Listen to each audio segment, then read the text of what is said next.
People of God, y'all doing all right? I am doing fine. I am here. It is a Monday. We finally got to a Monday. It's a Monday afternoon. It's about 3 o'clock my time, and let's see if we can talk about more about this ICE situation because we are we are divided in a way that we've seen before. Every president serves whether a term or two during a time of unrest. And there's nothing different about what we're seeing here with this ICE in Minnesota. It's bad, and it may get worse. We don't know. Christy Nome wants to only pull out if she can get some stats on voters. For those of you who probably didn't hear that, it's disgusting to me what I'm seeing.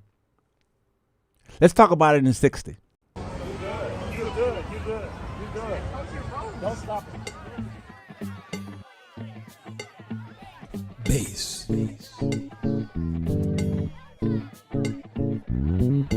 It's the show that will get you thinking, and where the topics are hot. Feel free to comment whether we agree or not, 'cause he's got something to say. Sirwalterj Jones. Sirwalterj Jones. He's got something to say. Sirwalterj Jones. Sirwalterj Jones. Report live 7 days a week, always on time, but his time is not free. Sirwalterj Jones, always on fleek. Latest trending topics had you jumping out your seat. He's got something to say. Come On in, boys. The water is fine.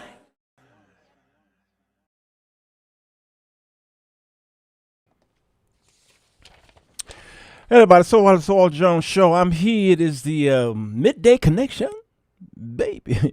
Hi everyone's coming in. Wi-Fi. You doing all right? Good. It's so good to see y'all out there. Today we want to continue to talk. I think this whole thing with ICE is giving us a lot of ammunition. I don't think there's any YouTuber out there that could say that they have nothing to talk about. We got so much that we can unpack. This whole ICE thing is giving us a lot of material, and what it's also doing is it's causing YouTubers, social mediaites, and podcasters to be divided. Since the time that the election came about, there were families that were divided sitting at the dinner table. That Thanksgiving dinner was rough. Because husbands and wives were divided. One was voting Democrat, one was voting Republican. And then you may have a family who was both voting Republican, but one was voting for the other guy and the other voted for Trump. During the primaries. It's just this kind of stuff really says something. I'm living in Chicago, a place where people don't understand. It is one of the most racially segregated cities in the country. But it is rarely ever on the top 10 list as the worst cities as far as crime is concerned. Don't see it. I think the lowest it might have gotten was about 18, but you all can check. But Rogers, you can tell me, what is the top 10 worst cities for crime right now? And I can almost guarantee you that Chicago is not on that list. Why? Well, it's a big city. Few million people, and the per capita just doesn't add up. And I don't worry when I go out in Chicago. I am vigilant. I am dutiful, meaning I am careful. We should all be careful for nothing. And so I'm not a fool when I get out to gas up day or night. I check my surroundings. You all should do that. I don't care where you live. I don't care where you are. The enemy is always there. I made the analogy that darkness is always present. And it is. If I turn these lights off, immediately darkness is going to show up because darkness is ever present. You understand? So Chicago have its own issues. And now I got to worry about Minnesota. Somebody asked me, is ICE coming to Chicago? South side, I think somebody asked a question. ICE been in Chicago, never left. ICE been in Chicago since Reagan. ICE has always been in Chicago. And they typically ride up and down most so the Hispanic neighborhoods. I live up the street from Humboldt Park is where the it's a mixture of Puerto Rican and Mexican that lives over there now. And then there's Pilsen, which is south side, southwest side. That's where they live. And then there's Little Village. That's not far from here. I can throw a rock and that's kind of southish west. And so ICE is in those areas. And then you got to go south, far south suburb, and not anymore just suburbs. The Mexicans especially are buying up a lot of property, even in Roseland and Pullman especially areas on the south side of Chicago. So they're everywhere. So ICE got their work cut out for them. It's not enough of them to do what they're trying to do. So I was looking at this mess here in Chicago. I don't know, boy. It's rough. Good morning, y'all. I was at the gas station right here. The young man in there said this happened a couple hours ago. So I don't know if this is a stolen car. This a Nissan. My God, they got out, whoever they is, so they must be good. This was bad. Jesus, have mercy. This a Nissan. I'm on 72nd and Western. Is this your car? Is this your car? I don't know if it's stolen. I hope they all right. Ain't fixing They that split car. the pole. Jesus. I know. She said, Jesus. That's crazy, ain't it? And I see that stuff in Chicago a lot. They'll steal the car, and then, man, whoo, was interesting to see blacks in Chicago angry at the mayor a few years ago for giving immigrants special treatment. Quite interesting, isn't it? Let me tell you something about that, Chad. It's good to see you, by the way.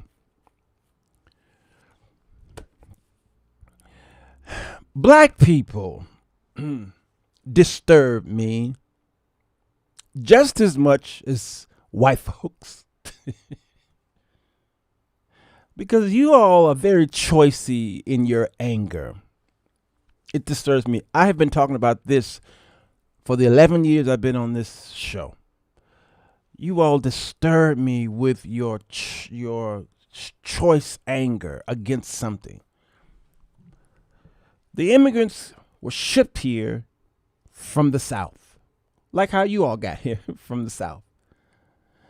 And they shipped you. They put Florida, Texas, put immigrants on the plane and flew them here, dropped them off, and said, "All right, boys, you wanted them. You call yourself a sanctuary city. Ha cha cha cha. Gotta go." And they took off. And so they kept dropping them off here because you all say, "Bring them here," or "We'll accept you. We'll accept you. We'll accept you." So they started coming here by the hundreds, and Chicago didn't know what to do. So what did they do? Let me tell you why black folks was upset, and it wasn't justified. Let me tell you what happened. In our neighborhoods, there were shops that closed down. Okay, Jewel Osco. A lot of the retail shops, they just moved out of the neighborhood. Walmart came to town and they shut down many of the mom and pop stores. Okay. And so then Walmart says, "You Negroes are stealing too much." And so what did Walmart do? they closed down several of their stores. What did it leave in our neighborhoods? A food desert. So where you gonna shop? You can't shop. You got to leave your neighborhoods now and go drive far to a neighborhood that don't look like you in order to shop. It was all planned. You let them in. All right. You didn't pick it. You didn't say, no, we don't need you in here. You didn't support other black businesses. You didn't do it. No. Black businesses had to raise their prices in order to survive, and they couldn't do it anymore because you all were leaving. You Negroes were stealing. Notice, when those 4 Walmarts said they were closing, they never said theft. They never, because they did not want to be put in history as saying you Negroes steal. No. They said it just was a business decision. So when I went up the street, when I was living on the south side, I went to the street to the Walmart that wasn't closing. I specifically talked to the manager. He was a black guy. No, this was a white guy. I went talked to the white guy. I was getting ready to complain because I want to tell them how they're not training these young people, because when I ask for help, they're like, it's over there. It's over there. So I went to go talk to the manager, and I said, hey, I heard that you all are closing many of the Walmarts. Is this one closing? He said, no, this one's not closing. I said, why isn't this one closing? He says, it's a different customer base. I said, excuse me? He said, it's a different customer base. I said, what you mean is these niggas don't steal. Oh, sir. No, sir, nothing. These niggas don't steal. See, where I was, it was middle class. These were the mom and pops. These were older citizens where I lived. It's in the Pullman, Roseland area. It's where the Pullman train cars were created and developed, and the Pullman porters worked. That's where I lived, right there. Yeah, Carolyn, was cold talk. And so it was coming up, and black men were buying these national chains, what have you. It was impressive what was happening over there. And he was like, it's a different customer base. I said, I know what you mean. I'm not going to embarrass you anymore. Mm-hmm. But where the stores were closing was where you niggas are stealing. Walmart couldn't say it. So here's what was happening. Hispanics were being shipped here, and the mayor said, we got to put them somewhere. So what did they put them? They put them in the stores that were vacant. Those stores had been vacant for 20 years, and the building was just sitting there. Nothing. Nobody was developing them. But your churches were growing. Mega churches were growing. And I mean, they were, thank God for John Hanna. As much as you don't like him, John Hanna did a great thing over there where his church was growing. He bought up the whole neighborhood. Neighborhood after neighborhood after neighborhood. I know y'all don't like him, but you talking about some economic empowerment. It's crazy. You live in Baltimore. I asked them, why don't they utilize available grants to open grocery stores? They said no, because of the theft and insurance. There you go, right there. So what happened? The mayor decided to put the Hispanics in these buildings, fix them up, and put them in the buildings that you walked away from. And black folks said, no.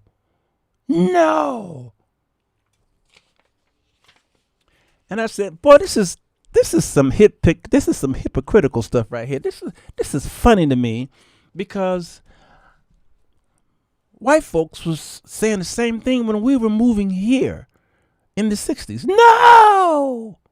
There goes the neighborhood. And I got a feeling of how white folks felt when we were moving here, because the black folks were feeling the same way when the Hispanics were moving in our neighborhoods. No, there goes the neighborhood. So black folks marched down there to City Hall complaining because you got to take care of us first. sucking on the government's tits. I'm sick of you all. I'm so sick of you all. Always waiting on the government to do something for you. So sick of you. So they were complaining. And City Hall was right. That building and all those acres had been vacant for 25 years. You didn't do nothing with it. Nothing.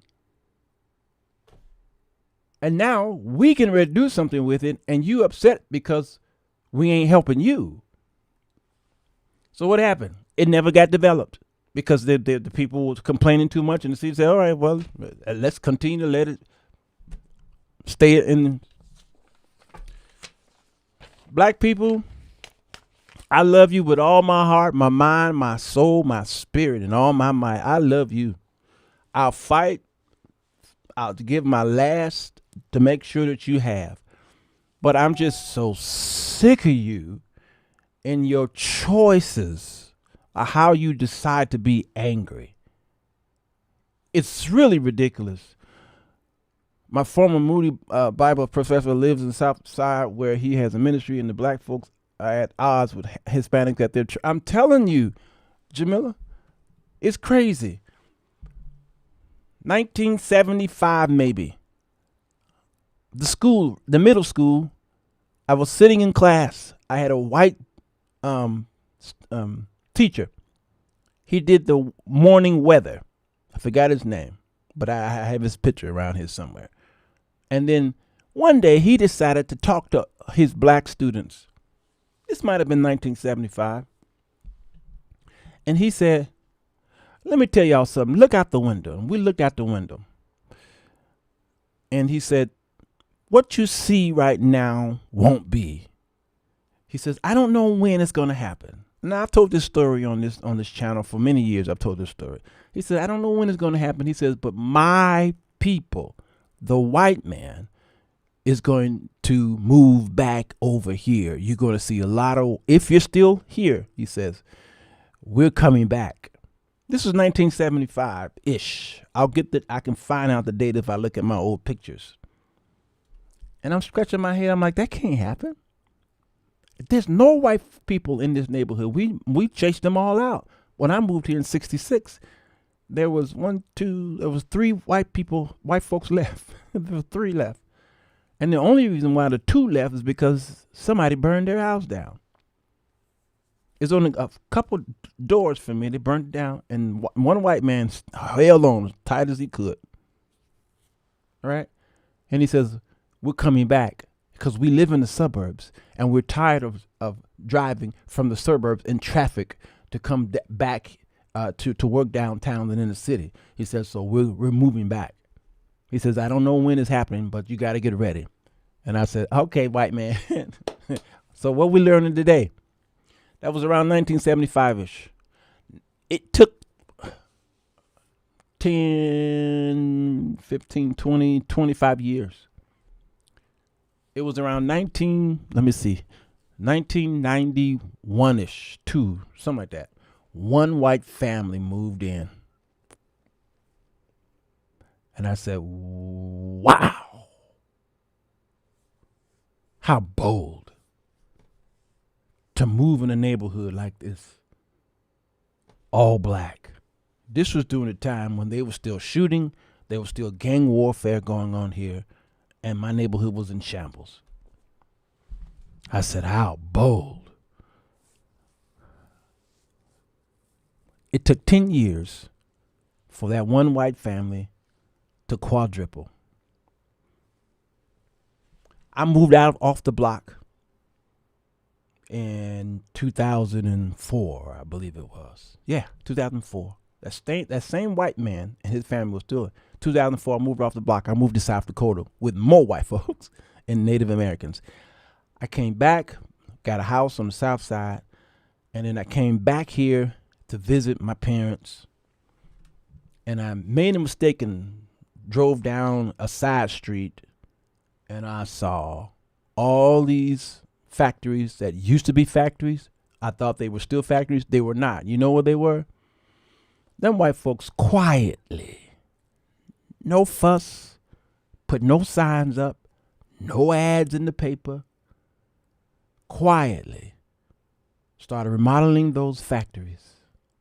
And they are now, what do you call those condos? What do you call those things? They're apartments and condos up all through my neighborhood. And you didn't even know them white folks were over there. Didn't know. And right now, this neighborhood is gentrified. They're everywhere. And I said, wow. My teacher in 1975 prophesied. How did they get here? How were they able to do this? Lofts. Thank you, Luann. Lofts. There were loft apartments everywhere. And guess what? I could hardly afford to move over here. Hardly. When I was living here on this block, I was paying $500 a month. The going rent now was $2,500 and up on the west side of Chicago. Thank God for my father, because he held on. And now my property that my family owned, we have 1, 2, 3 whites and a Hispanic that rents from us. You understand? The words is coming out of my mouth. So you all can keep blaming the white man for keeping you down. My father proved over and over again he wasn't waiting on none of this stuff. It's always easier to complain than listen to wise counsel. Just like you said, how people complain that there is no financial literacy but won't subscribe to you. Yeah, let me tell you, I'm embarrassed. My father did not believe in credit. My father did not believe in layaways. My father, when he took his sons out, when we saw garments, we paid cash for it. No credit cards. No store credits. He didn't believe in that. He didn't believe, back then, that generation didn't trust the banks. So what did they do? They unfortunately, I'm not saying you all should do this now, but they had to do what they had to do. They kept their monies at home. They kept it in a floorboard, or they kept it in a wall, or they kept it in a jar. They kept it in a closet. And they did not trust the banks. And they paid cash for almost everything. My father never financed a car. Never. Up until he died. Last year, he bought a brand new truck, electric and gas. What do you call those? Hybrid. He bought a hybrid truck. And he says, son, I'm paying cash for this. I'm going down here and write a check. I said, Dad, I already know. And he paid cash for it. And 5 months later, he was dead. Up until the time he died, he still believed in paying full price. Meaning, not full price, but no credit. Paying cash. That's how we were able to get the stuff that we have. And when he bought clothes, it was quality. The clothes might have been a little expensive, but it lasted for years. We did not have the education and inside information to understand what the property would be worth later. True. Nor did we have the infrastructure to build the community up. That's what those who didn't want to know. But I'm not going with that excuse, April, because my grandfather, all my uncles, and my father bought property and used cash. That's all I saw. I just didn't see my family and cousins and uncles, great uncles at that, and grandfather. I just didn't see them waddling and swimming in debt. I just didn't know what that was. They just went to the store and they had wallets. Again, I'm not suggesting y'all do that right now, but they had to do it because of Jim Crow, because of their communities. They're trying to this so-called this industrial revolution that we saw in the 20s. This GI Bill and the suburban, construction, what have you. A lot of that didn't include us. We had to create our own. These susus that you all saw happening online, what have you, you all screwed that up, because that is how black people survived, off of susus. It's a West African thing. And then it became something that come from Jamaica and the Bahamas. My church still do it among the Bahamian people, susus. You all took it and screwed it up, and it became a pyramid scheme. But blacks had to use susus because they trusted each other, but it was in a small commune. They did policy here. Unfortunately, that was gambling, but they did policy in our neighborhoods. I remember a man coming to the house, ringing the bell and taking the number. Not my house. My family was saved, but my grandfather. We call him grandfather because he married my grandmother. We didn't call him grandfather. We called him uncle. Policies ended, but yet some of it kept continued in some of the homes. So I just never seen. I don't remember seeing the stuff that Generation X took up. Getting these credit things in the mail, and getting caught up in this credit card debt and what have you. And if you miss a payment, it's 18% and up. My father didn't. He was like, "Don't get yourself caught up in that. Don't get caught up in that."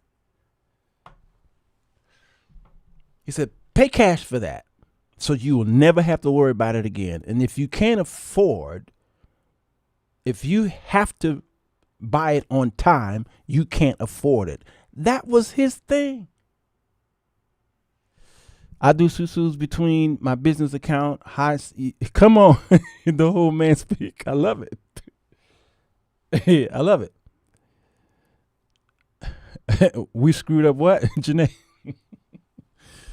So I just don't understand the excuses. I've never heard my fathers or my grandfathers or uncles and aunties make those excuses that we make today. I just don't understand that. My father got on public aid once. I'll never forget it. He got on public aid because these not that he so much had to, they was trying to throw it at him. And he used public aid to get him from here to here. Once he got it, I remember my mother taking us to the grocery store and 3 carts full of food, and she having all those food stamps, and she pulling them out the book, the $5 book, the $10 book, the $20 book. Y'all remember those $50 books? And she was doing this, and then she would run out, and they would say, "We got a 90, we got a 90," and a 90 means she ran out of money. So somebody would come and have to take that food back. It was embarrassing, and my father said, "That's it, no more." No more. Smart Christian Channel. I hate this man. I hate him with all my heart. He said no more. And my father took us off public aid. And I never seen another stamp ever again. So there was no excuse for me to get on public aid. And you know why I got on public aid? Because I got stabbed. Y'all see that right here. I got stabbed. And I didn't have any insurance. And public aid says, "We'll pay for it." That bill was $6,000. Public aid came and paid for it. My flesh said, "Stay on it." But I kept hearing my father in my ear, "Get off. get off. Get off. Because if you stay on it, you're going to rely on it. And you're going to become like a drug addict. Do not raise my grandbabies on public aid. That's what I kept hearing my father. Don't rely on the government. This is self-sufficient. We're Jones strong, he would say. Jones forever. You're the Jones generation. We don't borrow because we went by the adage of, oh, no, man. And so what did I do? I got my butt off that public aid because I kept thinking that somebody else need that money.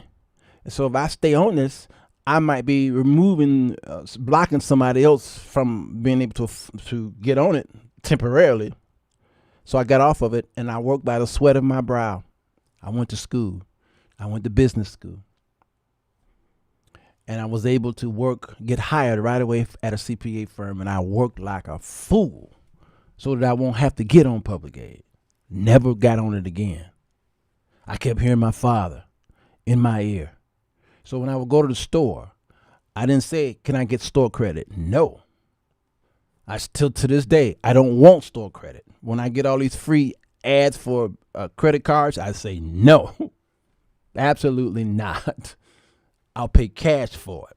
I went on a cruise last year.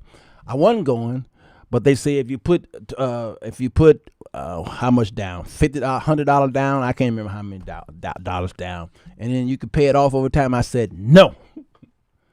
I'm not doing none of that. You get caught up in this pay. Was it buy now, pay later? No. That's how you get in debt. That's how easy you get in debt. I walked up the street just a few minutes ago. What was I wanting to do? To go to the grocery store shopping at Aldi.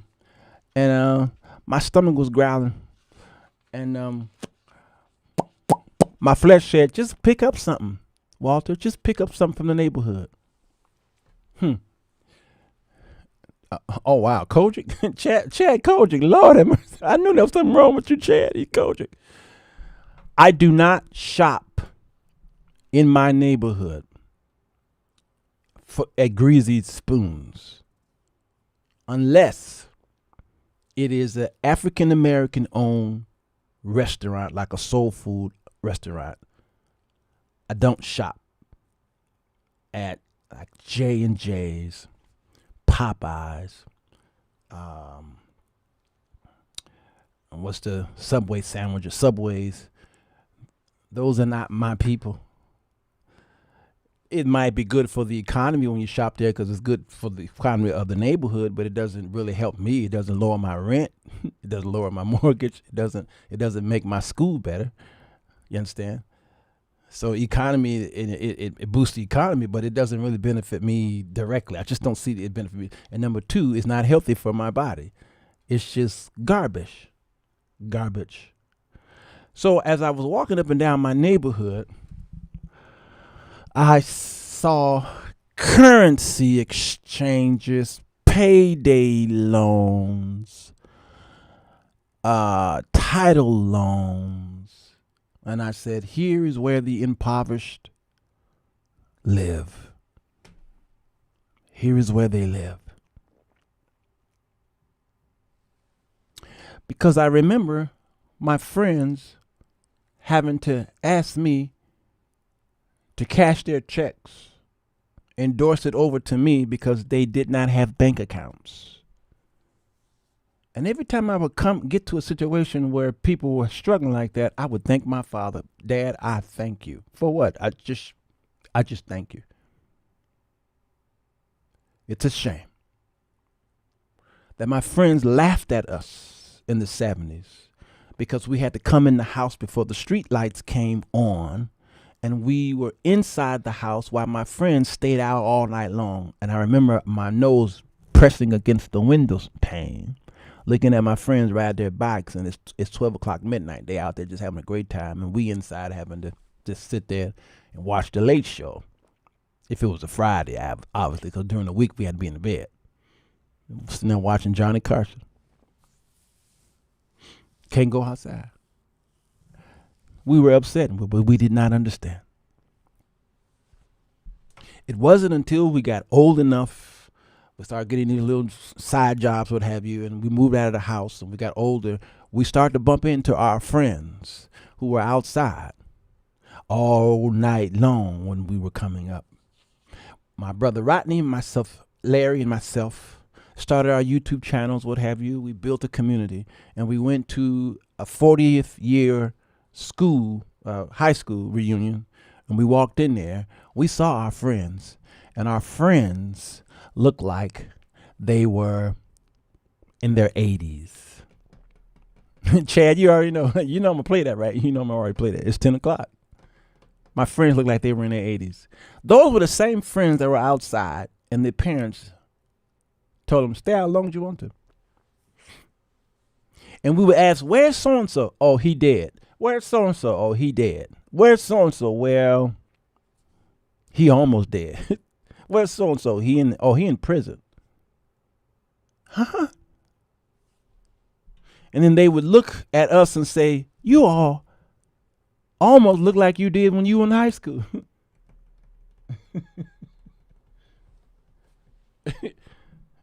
We like, really? Yeah. Your skin is clean and clear, and you got all your teethuses, at least most of your teethuses. And you all look good. You're not overweight. I mean, how? What did y'all do? And my brothers and I just looked at each other and just smiled. My daddy. My daddy. We had to get in the house. Because night come when no man can work. We come up under a God-fearing home. And we were at church a few times a week. We stayed out of trouble. Just the way it was. And we invested in our families. We come up under builders. Chad understands. Chad owns a plumbing company. He understands how to work with your hand. So I know y'all go after him. And I don't always, Chad already know I don't agree with his politics. I hate Chad's politics. But when I saw his movie and I saw how he was working and that hole, in the ground like that, I said, he ain't just doing that. He didn't just rent that little whole thing and just to, for the movie. I think that's what he does. I think that's what he does. He riding the hoe. Ooh, I always get in trouble for stuff like this. Now, the name of the show is Should Protesters Stand Down to ICE? That's what I'm supposed to have been talking about. But for the past 38 minutes, I think because I'm reading your comments, I done got all the way over here. I don't know how I got over there. Some conservatives blame the man who was executed, pretend he was brandishing a gun, claim he deserved it for being a signal group that, yeah, Audrey, it's bad. It's bad. Sheila said, everybody didn't have parents like yours, so stop. Nope, no excuse. Because it took a village to raise a child. No excuse. Because when my father was always at work, always, who else raised me other than my mother? We needed a father figure. You know who did it? Our school teacher from up the street. The male teachers. My first, second grade teacher, my sixth grade teacher. When I got into high school, the band teachers, 2 of them, raised us. They came to the house. In the African American community, the neighbors helped us. It happened in the Asian communities too, and the Jewish communities as well. I was in, where was I? Paris, France? No, I was in London, England, and we drove. I was taking an Uber, and we drove through an Asian Jewish neighborhood. And I saw the tightest, I mean, some of the most tightest communities I've ever seen, because their monies go through their neighborhoods like this. Just go through like this, week after week after week. So did the Asians and the Hispanics right here in Chicago. Their money just go through here, go through here, go through here. Black folks, you get paid, it stays in the neighborhood about 5 minutes and it's gone. No excuse to say you didn't have a mama and a daddy. None. Especially if you go to a church. It's really no excuse if you go to a church and you can't find no brothers at the church to help. Then I don't know why you're there. The church is there just to they take. Yeah, he said not enough black men in the teaching profession. Not like in the that's true. It's not they couldn't do it. Not enough of them. But that's teachers. I was in a concrete jungle. I'm sick of Sheila. Somebody help me with Sheila, please. We had real influencers, black, then who taught us well and emphasized consequences for bad. Come on, Sam Widow. I can't go with no excuses. None.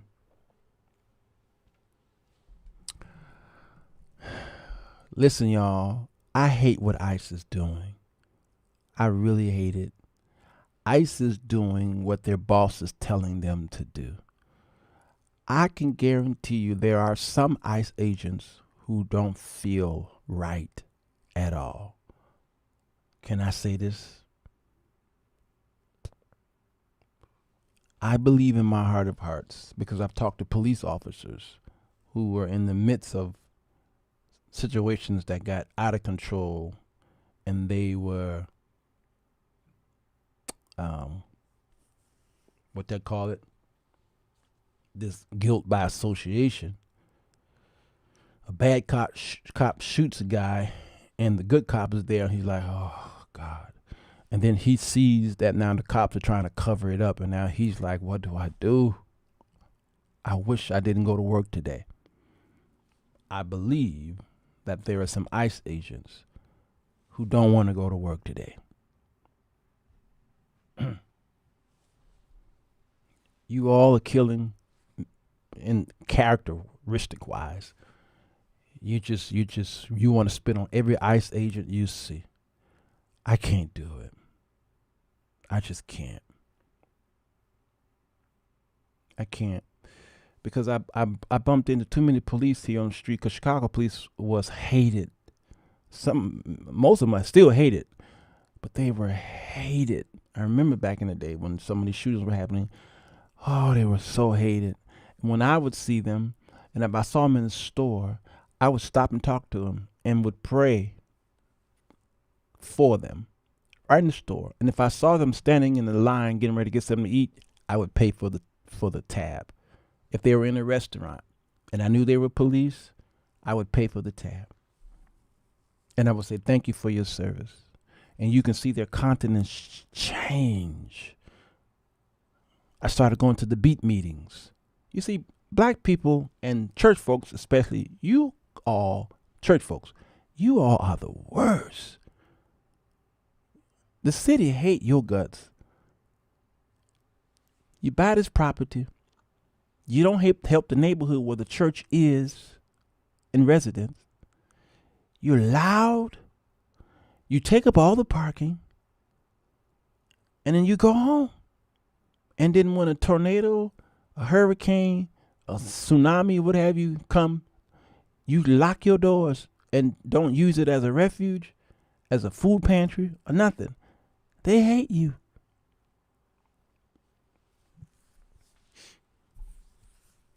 They hate you. So when I would see a police officer, his countenance would change, because I would say, you know what?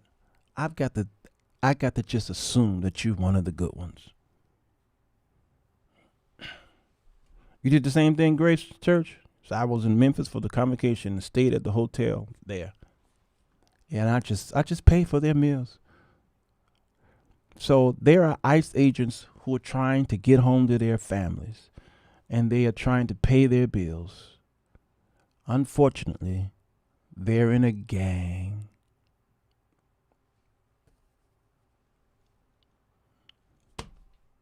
And some of these men have been in ICE for years because the one who shot this last person was a veteran ICE agent.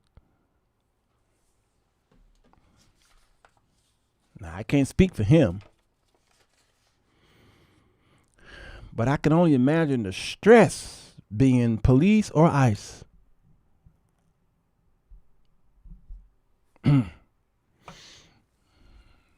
And they're not all white, y'all.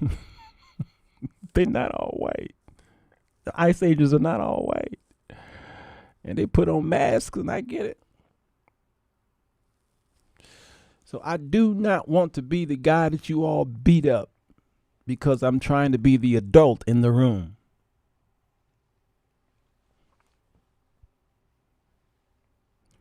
Now, protesters, can I talk to you?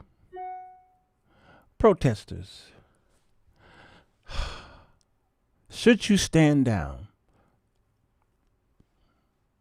No. Those people who are getting shot they're being called martyrs.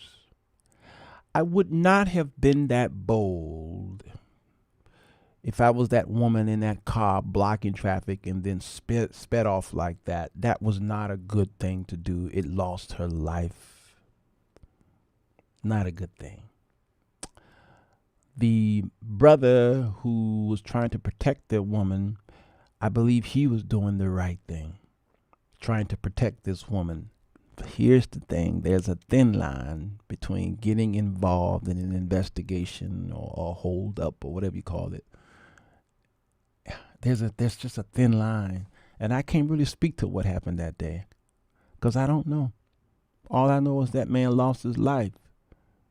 And those of you who are leaning left blame ICE. Those of you who lean right are blaming the man. And I've seen conservative media look at the video and say, shoot. It's showing something that don't look good for ICE.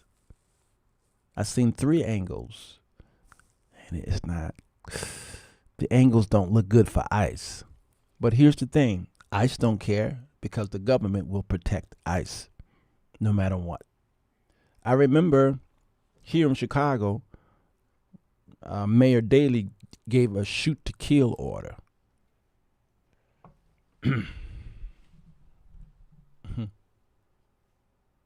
A shoot to kill order. I'm gonna find it. Mayor Daley. Yep. I knew I'd find it. You do not want to live in Chicago in the this was probably 1960, 68 when the Democratic Convention came to Chicago, and they were shouting, "The whole world is watching." Said to him very emphatically and very definitely that an order be issued immediately under his signature to shoot to kill any arsonist or anyone with a Molotov cocktail in their hand in Chicago, to fire a building because they're potential murderers, and to issue a police order to shoot, demean, or cripple anyone looting any stores in our city. And above all, the crime of arson is to me the most hideous and worst crime of any, and should be dealt with in this fashion. I was disappointed to know that every policeman out on the beat was supposed to use his own decision. And this decision evidently was his. In my opinion, he should have had instructions to shoot arsonists and to shoot looters. Can you imagine the president saying that right now? Well, in a sense, it seems like he is saying it without saying it openly. Because whenever they shoot and kill someone, the Department of Homeland Security says, we're not investigating it. We'll investigate the family of those who were murdered, but the officer, Nah. Candy says many ICE agents were recruited with no official background experience. Lack of training and fear is causing many deaths. It isn't always a bad guy. It is, and there it is, officer who acting out of fear and nervousness. And this is why I saw in Chicago, I did a show on Chicago where a Hispanic boy was running from the police because he either carjacked or he did something.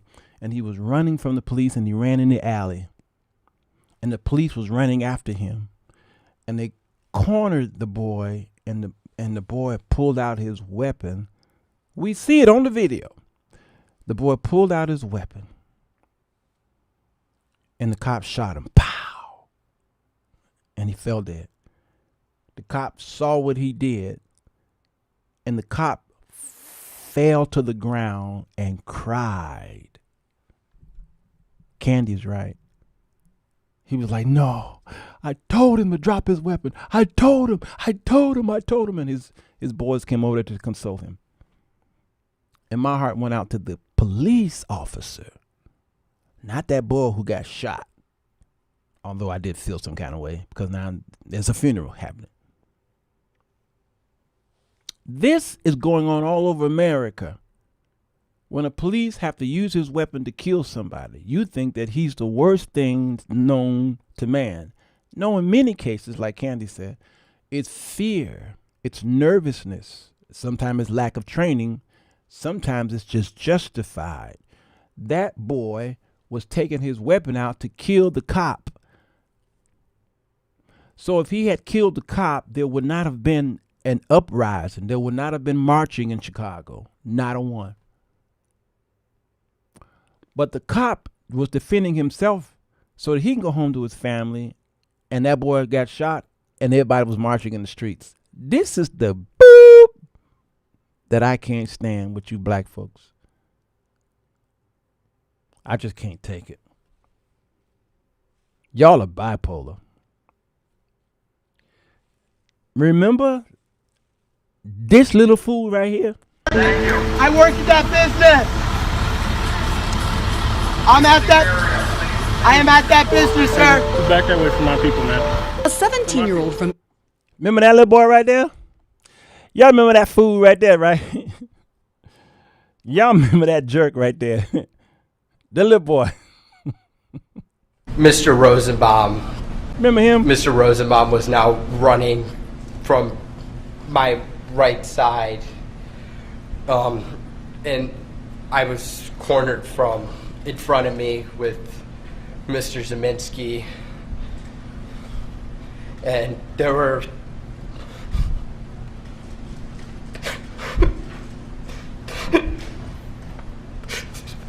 three people right there.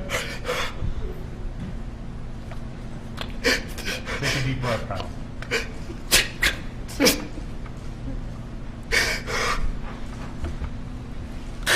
That's what I...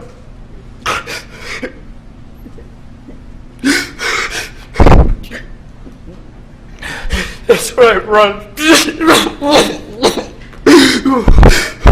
going to just take time for our break anyway. You can just relax for a minute, sir. We're going to take a break. Y'all remember that, right? Ron. I'm sick of Ron, too. I'm sick of every morning I wake up and I say, when the last time Today I'm sick of Ron. Today. Just sick of him. Sick of Chad and Ron. Add Corey Martin to it. Just sick of him. So, I think it was Jacob Blake made a bad move. You remember? Jacob Blake was walking away from the police. The police kept saying, stop, don't move, halt. And he kept walking away to his car. And he going to get in his car. He pulling the car open while they trying to stop him. Jamila said, what the hell is going on? Now I can't stand these guys, but I love that little girl right there. Cause she gave me my nephew. And he pulling on the door, and then he goes in the car, and they finally shoot him. Why do you all keep testing these men and women who are paid by the government? Huh? Why y'all keep testing him? Jacob survived that, didn't he? Right? Jacob Blake, he survived it. He was in the hospital, and I mean, them bullets ripped him. Why do you all keep testing these people? I want to tell you protesters to stand down so that we won't lose another life. I really do want to tell you to stand down. I really do. But I don't want you to stand down to whereas you can't help somebody. So you all need to get back into your meeting rooms and find a better strategy. And during the civil rights era, they strategized with nonviolence, which made it so successful. They strategized. Now they got the hell beat out of them. I will say that Edmund Pettus Bridge thing was a mess, and the hoses and the dogs, it was a mess. That whole Gandhi thing, that nonviolence, yeah, it was a mess. But y'all have got to find another way to strategize as you stay involved. People were cutting up in Chicago in the late 60s. What do you do? Just let the wreak havoc? That's what I'm saying. I want to tell y'all to stand down, but you can't stand down if you see injustice happening. Then it'll allow tyranny to be empowered. So anarchy sounds like a really bad word. But when you look at the true definition of it, it's not always bad. It is a solution to maybe a temporary problem to regain order. That's what cardiopulmonary, or what they call it, resuscitation is. CPR is something to try to get your heart to beating so that you can get something else in to give it life, to sustain the life, maybe do it through a defibrillator, is what I was saying the other day. Anarchy can be that for a particular place or system. All right. So, but anarchy is dangerous. And if there is no control, if there is no group communal control and practice drills, if there's no training, like you all said, ICE is not trained, you protesters need to be better trained. Tell the people, don't just run in there by yourself and lose your life. They need more training. So I'm not anti-protester. I'm just anti-darn fool. We got to find a way to save these lives. Because I believe, and I've said over and over again, that the government is overreaching. And because they're overreaching, you all got to be more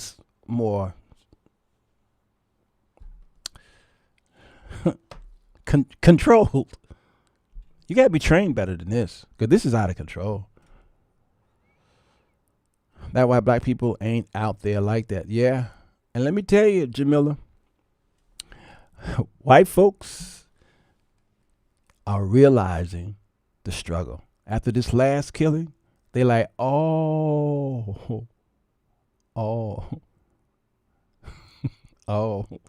we get it now. One is for right. I hear you, Jamila. I hear you. Yeah, we got to get more involved. Let's find a way to get more involved. I will even speak at public forums. Something. Anarchy is that stupid 1960 video by the Birchers that Chad. We got a Chad hater over here. Zimbabwe. We got a Chad hater over here. Yeah, and I haven't seen it. Simbach. I would love to see this 1960 Birchers film by Chad. I like to check it out. See if I can cuss Chad out again, like I did this week. I'm gonna see if I can cuss him out like I did this week. But anarchy in some systems worked. But it was for a short period to stop something from happening, continuing, that is, to become part of the system, because an ounce of prevention is worth more than a pound of cure. And anarchy may be that ounce of prevention. Well, once there's anarchy, that means there wasn't much prevention. There wasn't much prevention. That means something had already exploded. Yeah. Not Reb cussing. Now, you know I don't cuss, right? Because somebody who don't come on this show going to say, oh, wow, Sirwalterj Jones cuss. I didn't know that. This is not going to last 2 years to go. Yeah, Peggy. Yeah, it's a mess. Sheila said, somebody, I agree. Sheila hate Chad, too. But Chad, I don't know how you survive, man. I don't know how you wake up every morning and walk the streets without security. You need the Secret Service, Chad. They'll help you. They'll help you. You need the Secret Service, because I don't know. I don't know. I don't know how you. I don't know how they don't just. I don't know how they leave you alone. Maybe they scared of you. They don't bother you on the streets. Vandra, blessings. I think both sides, ICE and protesters, are dealing with pedophilia, fear, responding in fear. I'm sorry, I said pedophilia. How did I get pedophilia out of phobophilia? I'm like, that don't make no sense. What does pedophilia got to do with fear? My glasses ain't the glasses ain't clean. I got to find my glasses. Trump is down for anarchy as long as it is in place like Iran. Yeah. Iran citizens are protesting and dying like crazy. And somebody decided to say, ain't that just like Minnesota? Really? You know, y'all, I think y'all stretch too much. Y'all stretch too much. Chad can't go to his family reunion. Y'all crazy. Y'all, I think, let me find it. I remember I copied it somewhere. Is this it here? Yeah. Yeah, here it is. Thank you, Holy Ghost. Thank you, Holy Ghost. Here it is. So this is Substack. A great place to subscribe, Substack, okay? So I think it was not Laura Trump. Who was Trump's sister? What's her name? She hates his guts. So Linda says, last week the USA media were falling over themselves to accuse Iran of intimidating and killing protesters on this street. As someone who is not American, can anyone explain to me how this intimidation and killing on the streets of Minnesota or Minneapolis is any different? So they said that Minneapolis killing is the same as Iran. So Greg G took him to school,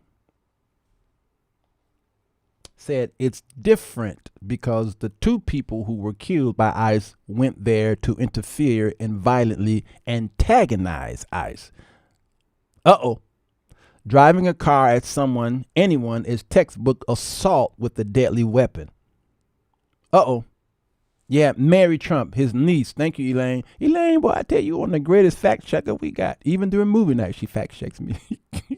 Driving a car somewhere. Okay. Bringing a loaded gun to a rally, resisting arrest, fighting law enforcement.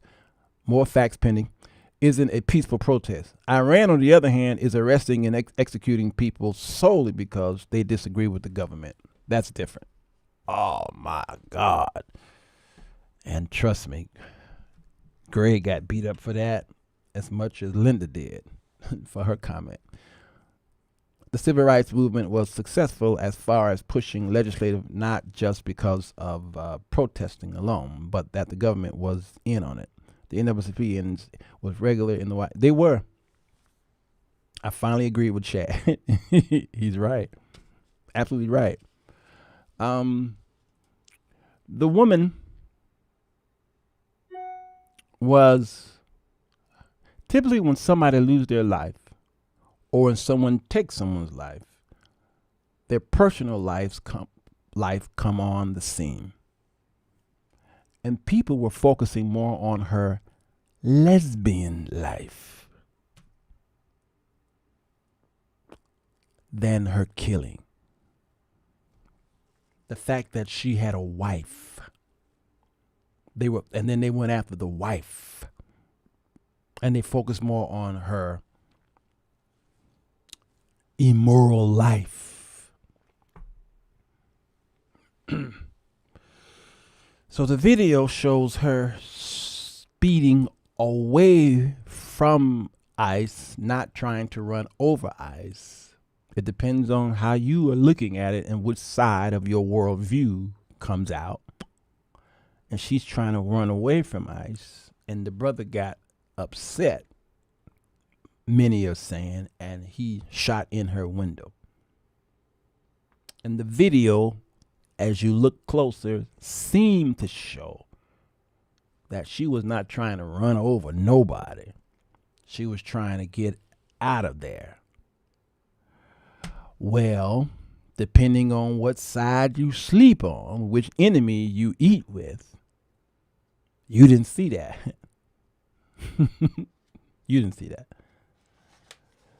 I live in a predominantly black town. Nobody messes with me. In fact, people regularly come up to me and thank me for, when people think for themselves rather than thinking.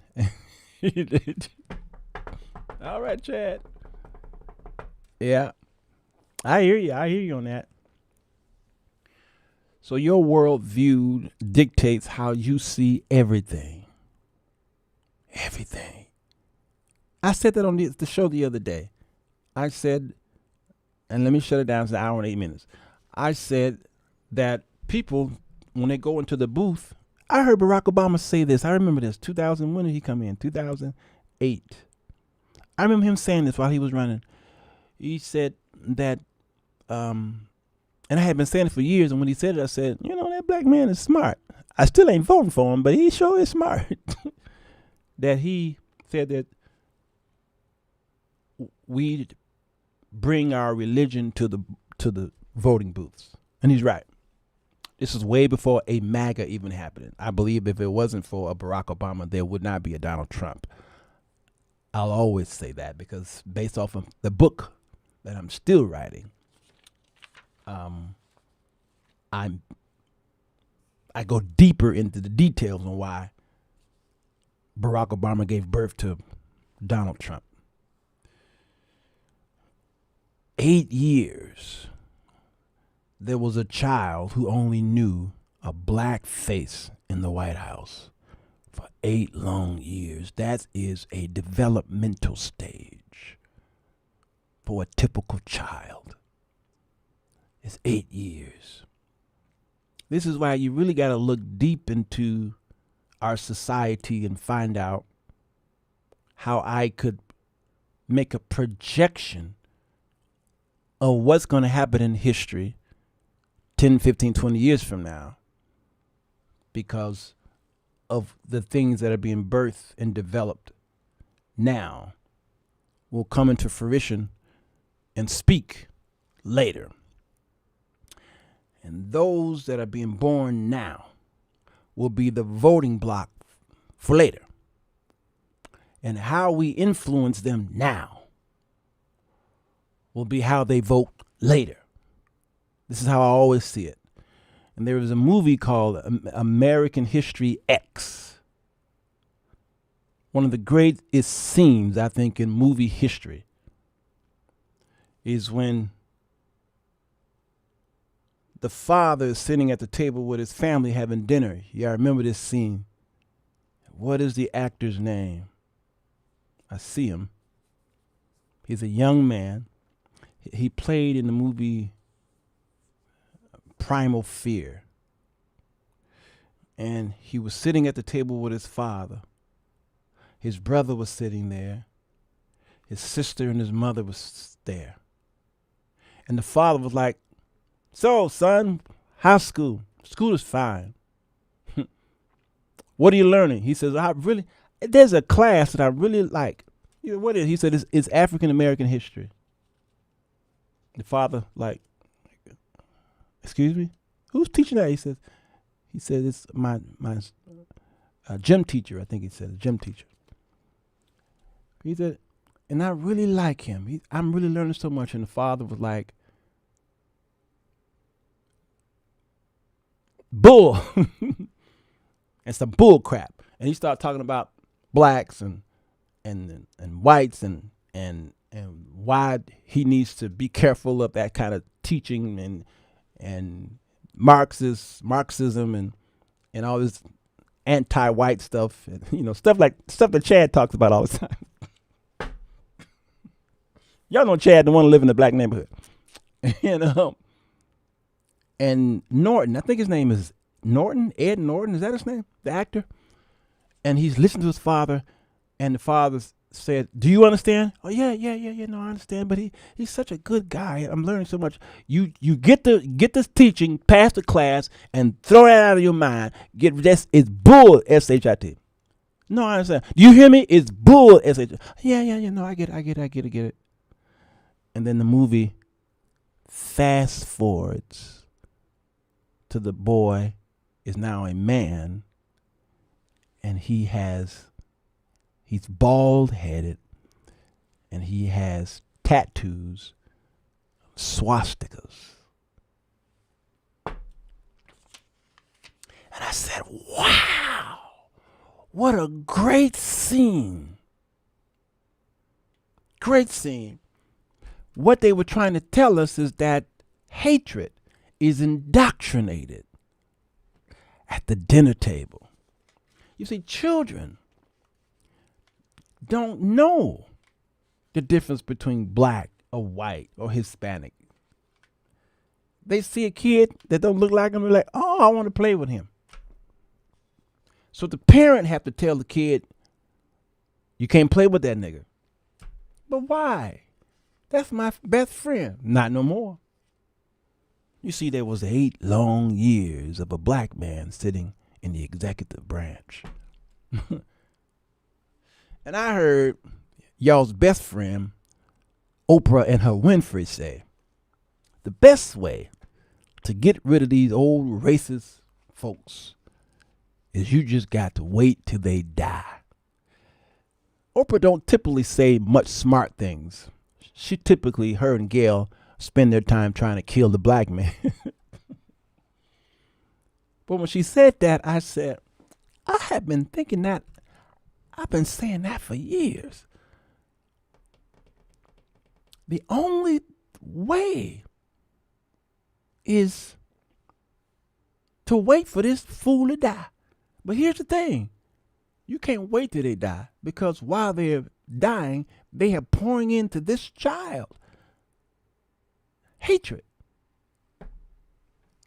Brilliant propaganda. I use that scene at most of my lectures. See, Chad, there was something I liked about you. I said I'm gonna find something. 5%. It's 5% of Chad I like. Here it is. We found it. American History X. It was the greatest scene on how things are, how they were, and how they still are. So when you look on TV and look at a Trump rally, you see young people I saw young people. Typically, when the news show them, it's typically older people. Y'all call them trailer trash. I told y'all I drove up and down West Virginia last year to go visit you all, and I saw these shanty towns, these shacks, these what they call shotgun homes, and the front lawn was just a mess. Chickens and roosters roaming around, and I mean it was the most poorest part of the United States I ever seen. It was just poor, impoverished. They were all white, and they were Republicans because most of them had Trump flags and signs and placards in the lawns. And Trump said, "I love the uneducated." So when you saw those kids at the rallies, they were being indoctrinated just like African Americans were being indoctrinated too in our culture, black culture, and in our churches. We're being indoctrinated. He is being raised to be the next mega church preacher who's going to take all your tithes and offerings. I played that young man preaching. What is his name? He was like 13, but why did he sound like he was 50? Because he was indoctrinated. Now, we like to look over there and look at white folks and ignore how we all have been indoctrinated in some way. Thank God my father indoctrinated me into self-sufficient. Cast your buckets where you lie. I went back home to continue to build the legacy that my father left. Instead of me buying a home on the south side, on the north side, on the east side, I came back here and continued my father's legacy. Y'all understand what I'm saying? The father was saying a lot of truths at the dinner table. The writer of the film strategically encapsulated his views under the guise of white supremacy. In effect, it discredits genuine concerns. There you have it. Y'all go watch it and check chat. We must accept that racism is alive and never died. It has appeared totally different from the 60s, but the same spirit. Angela, you are right. It has disguised itself.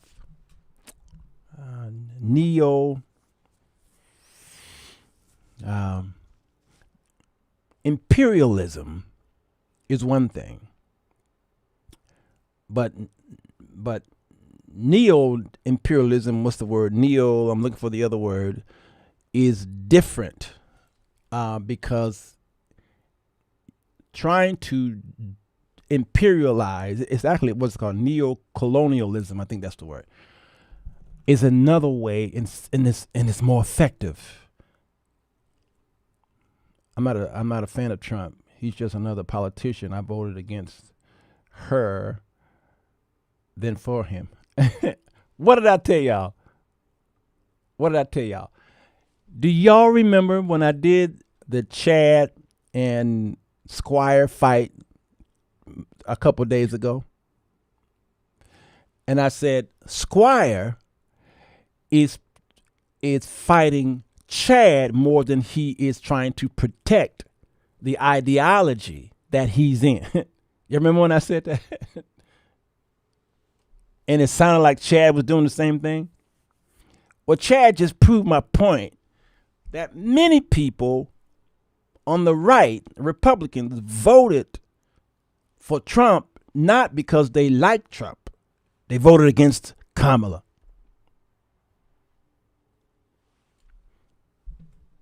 I believe, based off of my historical research, that Abraham Lincoln did not free the slaves because he liked Negroes, that he was in love with the Negro and he just felt bad for them.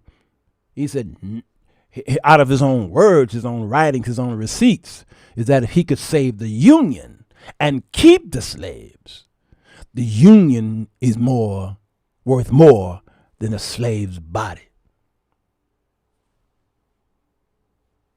But if we could, free the slaves and keep the Union.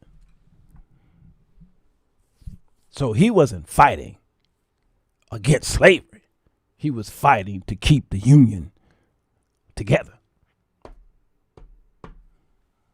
You understand? Why try getting all the press? What kind of press you talking about? Because I'm reading all y'all's comments. Although my son, you don't love nobody like that but Jesus Christ. I know you saying that, but Barbara, I don't know what I'm saying. I don't know what I said. I don't know what I said. Yeah, that's the reason. So I was talking about neo-colonialism. All right. Let me see if I can find a definition so that you see how effective it is. So it refers to the continued economic and political dominance of former colonial powers over independent countries, often through economic means rather than direct control. Trying to get Greenland, Donald Trump, taking it over, that's imperialistic. But to pay for it, that's neo-colonialism. It involves maintaining influence through trade deficits, dependencies, that is, not deficits, conditional aid, cultural dominance, creating relationships with dependence rather than true independence. That's why he uses the tariffs, because that is neo-colonialism. That's part of it. Tariff control. And he backs down because the bond market is always affected by it. Lord have mercy. I'm bringing Chad on the screen with some of his enemies on the screen so that y'all can see something, because he's been the soup du jour this week. See right here? Chad, we know you have something against black women and black. You see, I'm bringing Chad and Simbach on the screen, and every now and then Dion, because Dion caught between a rock and a hard place, and then Sheila, who can't stand Chad. I'm bringing them all on the screens as an educational tool to show you all that these people are in the fight. They're traveling the country, their cities, their social medias, and they are fighting for what they believe, whether you agree with it or not. They're fighting. Katie, what Katie said? Katie said something and I missed it. Katie, Chad and millions of others, sit back, be quiet, and deal with what you've allowed to thrive. Woo, my Lord. It just about paralyzed me when I was called lower class while being black. Placed the accountability back on myself because I had adapted to it so blindly. Wow. I worked for a white woman.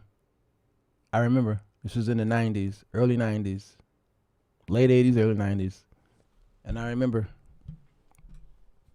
I couldn't look at her in the face. I remember going into an elevator downtown when I was in business school, and the white people would get on the elevator, and I couldn't look at them. I looked down. It was that elevator experience that changed me forever. You all heard me talk about this because some of y'all been with me for 11 years. It changed me forever. I put my head down and I heard, and I'm not spooky spiritual, but I felt my ancestors. Not like y'all do, y'all necromantic. But I felt my ancestors. I put my head down and I could just hear them collectively say, how dare you? After what we did and how we fought. And you got your head down because white folks got on the elevator? And immediately I picked my head up and I said, hello, how y'all doing? Oh, yeah, hi, good. How's your day? Fine. I code switched. Good. Well, I've got a 9 o'clock. I'll see you all in a minute, okay? All right. I code switch. Jamila, my ancestors woke up in me. Shaba. It woke up in me. That was, let's see, 1989. I'll never forget it. Never, ever did I put my head down ever again. So I got hired. And who hired me? A white woman. And every time she spoke, I looked her in the eye and I saw her looking down. No, white woman, you got to look at me. The tables have turned. Look at me. Look at me. You know, they always think that we're magic Negroes. The magic Negro always show up. My battle isn't against flesh or blood. I welcome disagreements. I do find it interesting when people respond so viciously. It reveals that their devotion is more to something carnal than... Okay, now I'm going to have to agree with Chad on this one. Vince Ellison and Buddy Bachman and a few changed Charlie Kirk view on... Yeah, I'm going to have to agree with Chad on this one. Let me say this and I'm going to go. I promise y'all I'm going to leave you alone. Y'all can fight among yourselves. When you have come to a place where you can't respect a person as a human, you lost. That person won. When you find two people talking and this person starts cussing and saying your mama and deflecting, he lost. When intelligence ride over frustration and attacks, you lost. I'm fair with everybody who I disagree with. I'm going to call you by your legal name. If you are a doctor, you got a doctor of divinity, I'm going to call you that because you earned it. It doesn't matter if I disagree with your politics, but you fought for what you have, and I'm going to respect you for that. I will never call Chad out of his name. I make jokes and fun. Chad and I talk in the comment section. We've had a couple conversations in the comment section off the show. All right? And he knows my stance. I will never dishonor him as a man, as a black man, as a man who got a gig, who got a hustle. Never. April Chapman the same way. Y'all already know. I do not agree with April Chapman and her politics. She knows that because I talked to her on the phone about it. Because we had an enemy that we were dealing with. So the enemy of mine enemy was my friend. Okay. All right. So I don't. But she understands that I'm not scared to say what I'm going to say. But I'm going to do it in respect. And she say what she going to say. And she could care less what y'all think about her. I just talked to her today. She could care less what y'all think about her. She going to still do what she do. So I played her on this show a few days ago. Y'all remember? She was on that conservative media, Newsmax. And they wasn't expecting her. They was expecting her. They booked her. They were praising Martin Luther King at the beginning of their piece. And then when they turned it over to her, she was like, y'all got to stop playing. Y'all playing in my face. And remember I said, I appreciate that. I was proud of her at that moment. It doesn't matter if I disagree with what her stands on politics.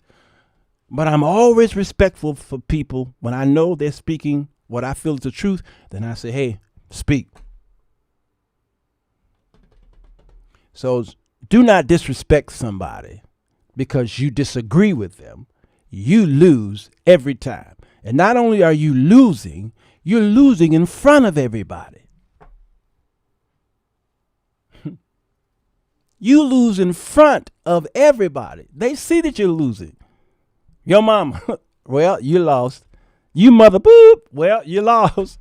When you forgot the King's English You got caught in your flesh and your frustration. Your anger rose up in your face and you lost all sense of sensibility and civility. You lost.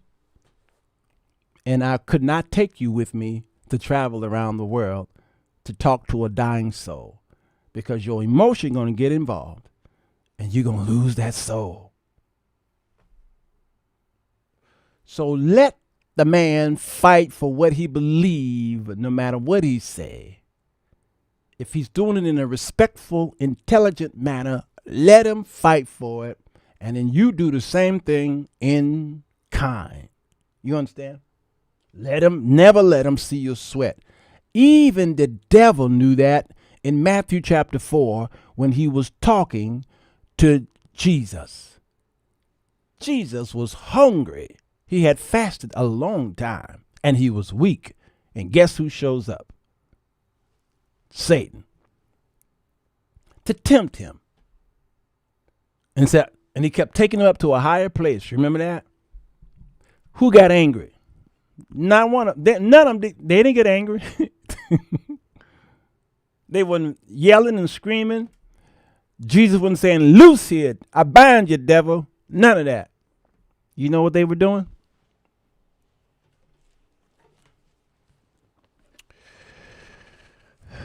What does the word say? And then Jesus would say, "Oh, yeah, true."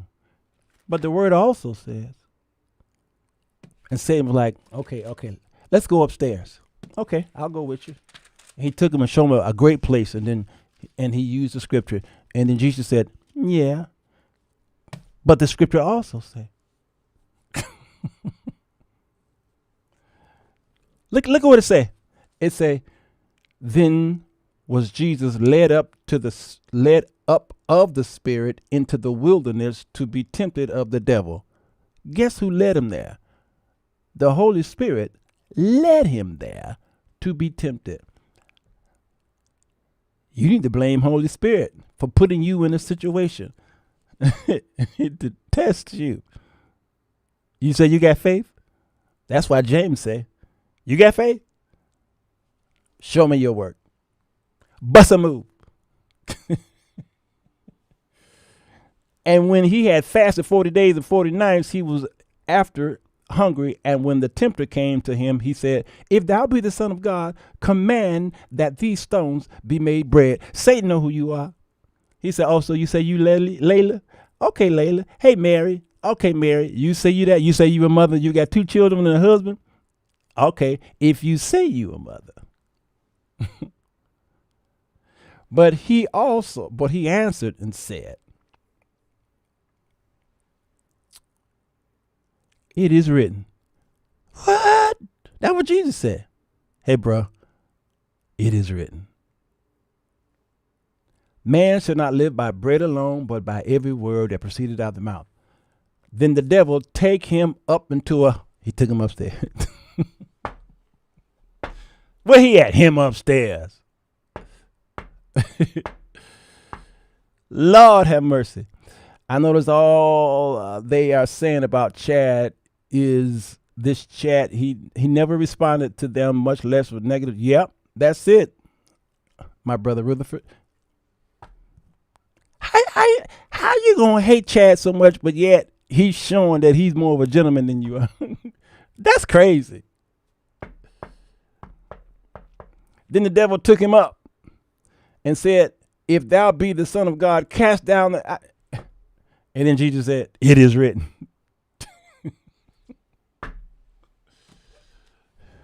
That's how you talk to Chad.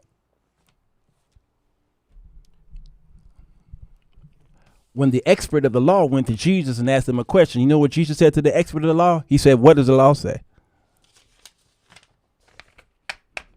Uh-huh. You understand what I'm saying? What does the law say? So when Chad talks to me and he brings up anything in the Constitution, I'll say, "Here's what the 4th Amendment say." And then he'll say, "But here's what the 2nd Amendment say." And I'll say, "But here's what the preamble say. We the people in order to form a more perfect union." establish justice, assure domestic tranquility, provide for the common defense, promote the general welfare, and secure the blessings of liberty to ourselves and our posterity, do ordain and establish this Constitution of the United States of America. And he's going to say, well, that is true, but the 13th Amendment freed somebody. Then I'll say, yeah, but the 14th Amendment was needed because the 13th didn't finish it all. And then Chad is going to say, can we have dinner? You got to talk to people on their level. That's why you're horrible at apologetics. You can't talk to the unbeliever because all you do is deflect and use your emotions and start speaking in tongues. Sim said David Duke was a gentleman too, and that's how he was able to get as far as he did. But guess what? Simbach, Jesus said, agree with your adversary. How? How? Because you may say that you all trust in Jesus and the fear of God is in you, but the scripture says that demons also know Jesus and they tremble. So you're right. You see how I agree with you, Sim? I agree with you. But you got to agree with your adversary quickly. Find something about Chad that you can agree with and talk about that and build your agreement outward and go into terrain that's a little choppy. Get out there into the deep later. Find something. Because with loving kindness have I drawn thee. Well, I'm going to find something you like. And we're going to go and eat that. And we're going to talk around that. And that hole will get bigger and bigger and bigger. And then we're going to get to some deeper stuff later. But right now, can we break the bread together? One of the greatest prophets I know lived in Los Angeles. And he said these words. Can we all get along? Can we all just get along? God rest his soul. That was Prophet Rodney King. Can't. Can we all get along? Can we all just get along? Jerry curl juice everywhere. Can we? One of the greatest prophets I know lived in California. Can we all just? So God, I thank you. I bless you for the people who are here, whether we agree or not. They're here. There's going to be a lesson. And I'm hoping that it didn't fall on stubble, on rocky ground. I pray that the people got it, took the lesson. Hopefully they're going to teach it to their posterity and that they'll learn from it and find some kind of common bond. As we continue to try to show ourselves we're so divided, we're paying more attention than being divided, and we're not trying to find some kind of peace. It's all about resistance. We need peace. Peace. Peace in the midst of a storm. Jesus said, peace, be still. My peace I give to you. My peace I leave with you. Peace that passeth all understanding. And the peace of God. Peace. Peace. I'll see y'all tonight. If there's some time, I'll do another show. Trying to catch up with Corey Minor. He does shows every 5 minutes. I do 2 a day. All right. Meanwhile, Patreon, we're going back to our apologetics class. If you were smart, you'd sign up to my apologetics class, where we talk about how to talk to people like Chad. I'm trying to find it on the screen somewhere. We talk about how we can fight people like fight against people like Chad that we disagree. Chad is a believer, so apologetics. Our apologetics class is not about people who are believers. It's about people who do not believe in the gospel of Jesus Christ. All right. So what? Chad smokes a old fogey, old stogie. He going to hell for that. It says my dear. I love y'all. Take care. See you later.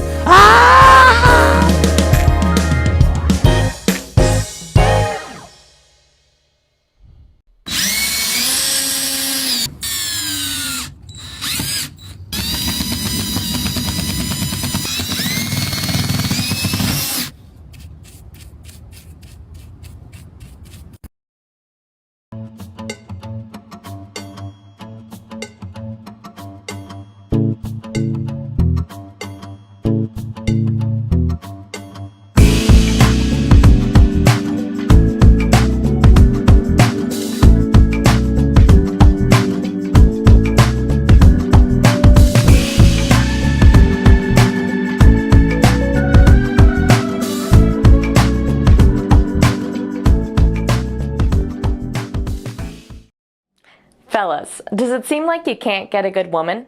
Ladies, wonder why you can't keep a man? Then read The 4 Women That Men Desire, Volume 1, by Sirwalterj to figure out how to break the cycle. Go to Amazon.com to get your copy today. It's 10 p.m. Do you know where your children are?